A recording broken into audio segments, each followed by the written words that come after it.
Halo, saya Rachel dan terima kasih untuk yang sudah datang ke channel saya. Di episode kali ini, saya ingin memperkenalkan segmen baru yaitu Mystery Talk with Rachel. Saya akan mendiskusikan kasus-kasus pembunuhan yang terjadi di seluruh dunia. So, you can grab a cup of coffee or tea, sit back, relax, and let's discuss about this first case. Menurut pengamatan polisi, dari kasus-kasus yang pernah ada dua jenis pembunuh. Yang pertama adalah hardcore criminal, psikopat yang membunuh untuk kesenangan dan kepuasan. Dan yang kedua adalah orang biasa yang dalam kondisi dan situasi tertentu memilih untuk menghilangkan nyawa orang lain. Dan di episode kali ini, kita akan membahas yang kedua. Mansfield adalah sebuah kota kecil di Texas, Amerika Serikat. Populasinya pada tahun 1995 hanya 8.000 orang. Bisa dibilang penduduknya itu saling kenal satu sama lain. Adrian Jones atau dipanggil AJ oleh keluarganya berusia 16 tahun, siswi Mansfield High School, dikenal dengan kepribadiannya yang menyenangkan dan berwajah cantik. Dia bergabung dengan cross country club di sekolahnya. Dan seusai sekolah, Adrian juga bekerja part-time dan dia bercita-cita untuk menjadi dokter hewan. Adrian merupakan anak sulung. Dia mempunyai 2 orang adik laki-laki dan hubungan dengan orang tuanya juga dekat. Tapi Adrian mulai melakukan kenakalan remaja dan melanggar aturan dari orang tuanya. Beberapa kali Adrian pergi diam-diam tanpa sepengetahuan orang tuanya untuk bertemu dengan teman-teman dan juga pacarnya, dan mereka pergi ke party. Adrian memiliki seorang pacar namanya Tracy, dan mereka itu berpacaran LDR karena mereka tinggal di 2 kota yang agak berjauhan. Orang tua Adrian ini sangat protektif dan mereka punya aturan untuk Adrian. Kalau Adrian pergi, dia tidak boleh pulang lebih dari jam 10 malam. Begitu juga dengan aturan menelepon. Malam itu, orang tua Adrian melonggarkan aturan menelepon. Adrian boleh menerima telepon lebih dari jam 10. Adrian menerima telepon dari Tracy, pacarnya, dan dia juga menerima telepon dari salah satu temannya. Menurut Adrian, dia menerima telepon dari David, teman cross country clubnya. Keesokan paginya, kesibukan di rumah keluarga Jones berjalan seperti biasa. Mereka sarapan, kedua adik Adrian juga bersiap-siap ke sekolah. Tetapi ada yang berbeda, ada yang aneh karena Adrian tidak muncul untuk makan pagi bersama. Ibunya Adrian, Linda, dia mendengar bunyi alarm dari kamarnya Adrian. Sesuatu hal yang ganjil karena biasanya Adrian akan langsung mematikan alarmnya. Lalu ibunya masuk ke kamar untuk mengecek keadaan anaknya. Ternyata tidak ada Adrian di kamarnya. Kasurnya juga rapi, seperti tidak ada tanda-tanda bekas ditiduri. Ibunya berpikir Adrian mungkin lari pagi, tetapi ternyata sepatunya ada di kamarnya. Ibunya juga sadar Adrian itu memang kepergok beberapa kali saat dia menyelinap keluar bersama teman-temannya. Tetapi dia tidak pernah sampai menginap dan keesokan harinya nggak muncul gitu. Lalu Linda menelepon ke sekolah Adrian dan dia mendapatkan keterangan dari pihak sekolah bahwa Adrian tidak masuk pada hari itu. Sesuatu hal yang ganjil juga karena Adrian itu dikenal sebagai siswi yang bertanggung jawab dan selalu hadir ke sekolah kecuali absen karena sakit. Lalu Linda menelepon ke tempat kerja Adrian di restoran dan hasilnya sama aja, dia tidak ada di situ. Akhirnya Linda menelepon pihak kepolisian dan melaporkan anaknya hilang. Gary Foster, penduduk Grand Prairie, melihat pagarnya rubuh saat ia mau mengambil surat di mailboxnya. Gary turun dari mobilnya dan dia mau mengecek pagarnya. Lalu dia melihat ada gundukan di tanah. Dia jalan sedikit dan dia tuh nggak berani mendekat karena dia ada rasa takut dan khawatir. Masalahnya, di daerah Grand Prairie itu banyak drug dealers atau penjahat lain, jadi Gary ini takut gundukan yang dia lihat itu jebakan. Akhirnya Gary menunggu beberapa saat.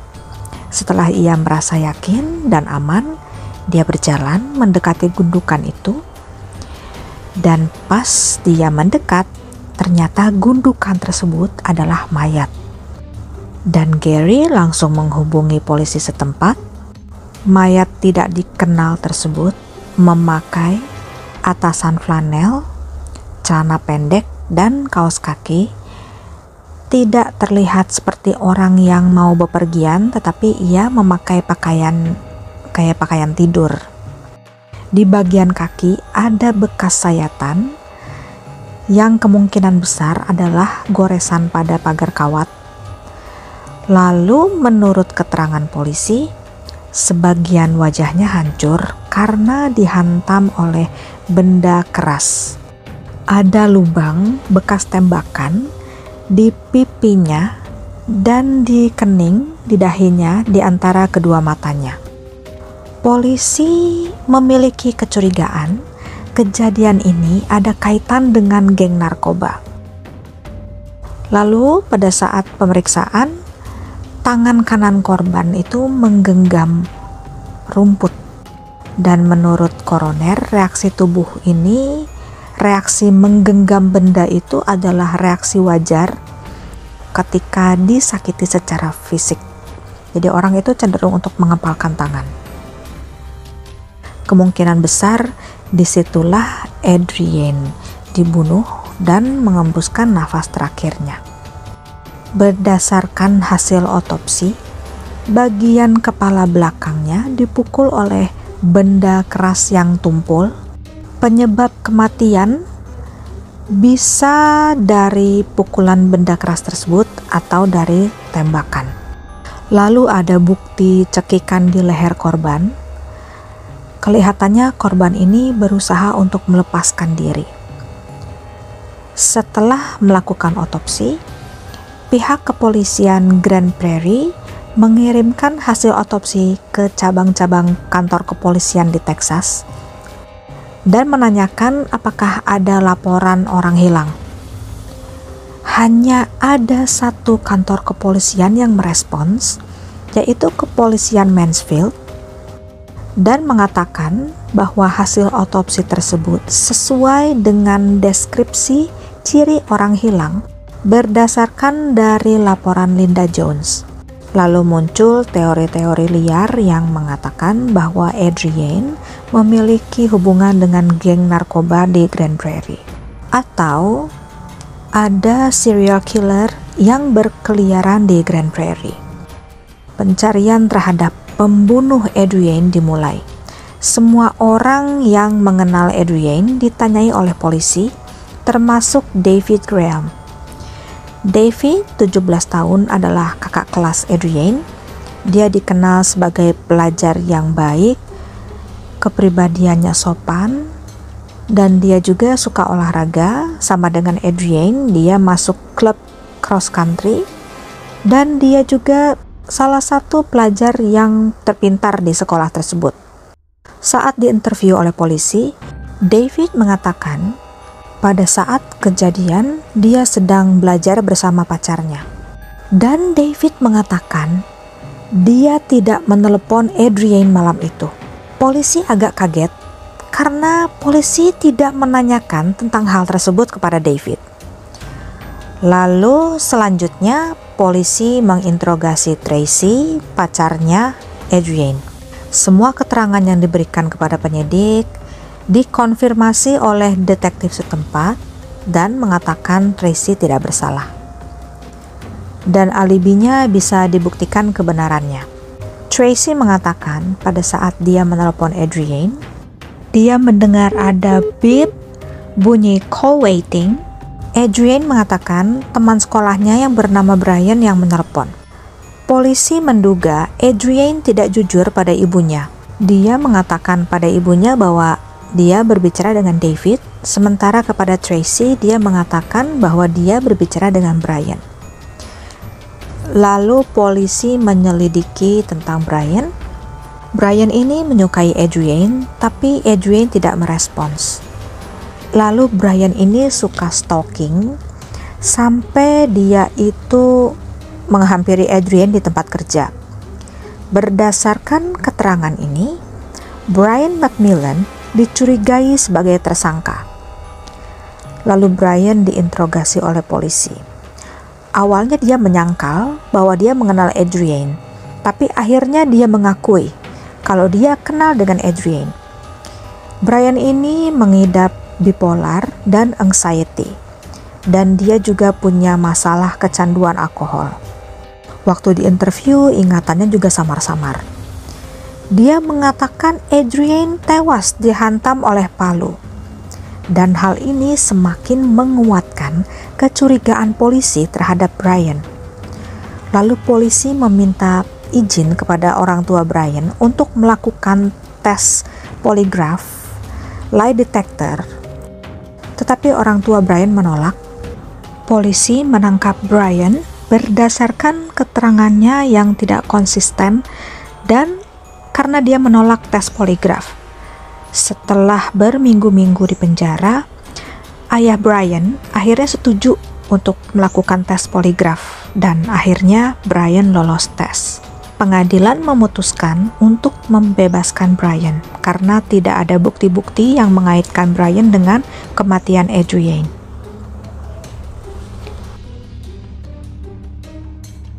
Investigasi terhenti karena polisi tidak memiliki tersangka. Polisi mendapat jalan buntu karena tidak ada tersangka yang dikaitkan dengan pembunuhan Adrienne Jones. Hasil investigasi mengatakan bahwa Adrienne tidak memiliki musuh. Dia memiliki kepribadian yang menyenangkan. Dugaan keterlibatan dengan narkoba juga tidak terbukti. Dan tidak ada serial killer yang berkeliaran di daerah itu. Diane Zamora, salah satu siswi berprestasi di Crowley High School, diterima masuk Akademi Angkatan Laut. Dia termasuk salah satu kadet dengan nilai-nilai baik dan berprestasi. Tentu saja di tempat baru dia bergaul dengan teman-teman barunya. Dan dia bercerita kalau dia punya pacar yang bernama David Graham di Texas. David adalah seorang kadet di Angkatan Udara. Salah satu teman Diane, yaitu Jennifer McKerney, pernah menanyakan pertanyaan iseng kepada Diane, "Apakah kamu pernah membunuh seseorang?"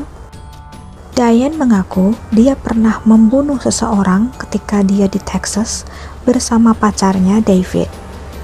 Dan dia bilang kalau David adalah cinta sejatinya dan dia bersedia untuk membunuh demi Diane. Jennifer dan satu temannya melapor pada pimpinan akademi dan mengatakan hal yang diceritakan oleh Diane.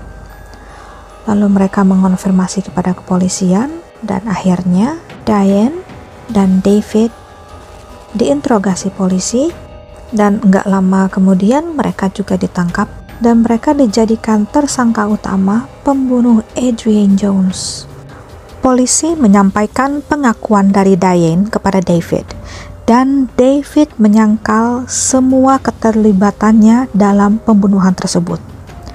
Lalu pihak Angkatan Udara mendesak David untuk menjalani tes poligraf dan David gagal. Lalu David meminta untuk menulis pernyataannya sendiri. David menulis 4 lembar pernyataan yang berisi tentang pengakuannya dan semua detail mulai dari rencana hingga eksekusi pembunuhan Adrienne. Menurut pengakuan David, pada suatu malam, David dan Diane, mereka belajar bersama karena mereka memang mengejar nilai yang tinggi untuk masuk akademi. Tetapi karena suatu hal, mereka bertengkar hebat, dan David mengaku dia tidak setia pada Diane. Dia menjalin hubungan rahasia dengan Adrienne, dan David pernah melakukan hubungan seksual dengan Adrienne.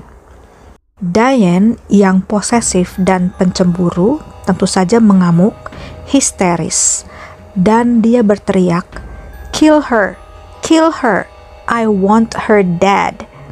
David kaget dengan permintaan Diane, tetapi dia bersedia melakukan apa saja demi memperbaiki hubungannya dengan Diane.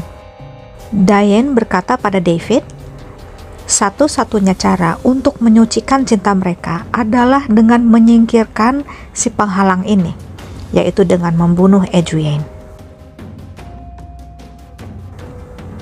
Adrienne bicara dengan pacarnya, Tracy, di telepon. Lalu ada telepon masuk. David yang menelepon Adrienne malam itu mengatakan bahwa dia harus bertemu dengan Adrienne untuk membicarakan hal yang sangat penting tentang hubungan mereka, dan masalah ini harus segera diselesaikan. Adrienne meminta David untuk datang ke rumahnya nanti malam. David berencana untuk menjemput Adrienne saat orang tua Adrienne sudah tidur. Pada awalnya David berencana untuk mematahkan leher Adrienne dan membuang jasadnya ke danau dan membuat jasadnya tenggelam dengan menggunakan plat barbel miliknya. Sekitar pukul 2.30 dini hari, David dan Diane bersiap-siap untuk menjemput Adrienne. Diane bersembunyi di bagasi mobil David. David datang ke rumah Adrienne dan Adrienne sudah menunggu di sana. Mereka pergi ke tempat sepi sekitar 16 km dari rumah Adrienne, yaitu suatu kota kecil bernama Grand Prairie. Saat David hendak pura-pura mencium Adrienne, tiba-tiba Diane muncul di samping Adrienne dan mengamuk. Dia tanya pada Adrienne, "Apa kamu pernah berhubungan seksual dengan David?" Adrienne berkata dia tidak menikmatinya karena dia merasa bersalah. Diane semakin naik darah dan menghantamkan plat barbel ke bagian belakang kepala Adrienne, dan Adrienne terjatuh. Saat David mau menarik tubuh Adrienne dari mobil, tiba-tiba Adrienne terbangun dan mencoba lari, namun enggak jauh dari mobil, Adrienne terjatuh. Karena Adrienne masih hidup, David menembakkan pistol ke pipi dan kening Adrienne. Diane dan David ditahan di pengadilan. Linda Jones mengatakan bahwa dia sangat hancur karena kehilangan putri kesayangannya Adrienne. Tapi dia berkata dia enggak mau melihat dua anak remaja lagi tewas karena hukuman mati. It's pointless. David Graham dan Diane Zamora dijatuhi hukuman seumur hidup dan tidak berhak mendapat pembebasan bersyarat selama 40 tahun. David Graham, Diane Zamora, mereka punya cita-cita, mereka punya masa depan yang cerah, tetapi semua harus hancur karena kecemburuan dan karena mereka tidak bisa mengendalikan diri. Adrienne Jones, yang juga punya cita-cita, tidak bisa menggapai cita-citanya menjadi dokter hewan. Dia tewas secara tragis di tangan orang-orang yang tidak ia sangka bisa membunuhnya. So, what do you think about this case? Kenapa kasus ini bisa terjadi? Dan jangan lupa untuk menuliskan pendapat kalian di kolom komentar. Thank you so much for watching, and see you next time in another episode of Mystery Talk with Rachel.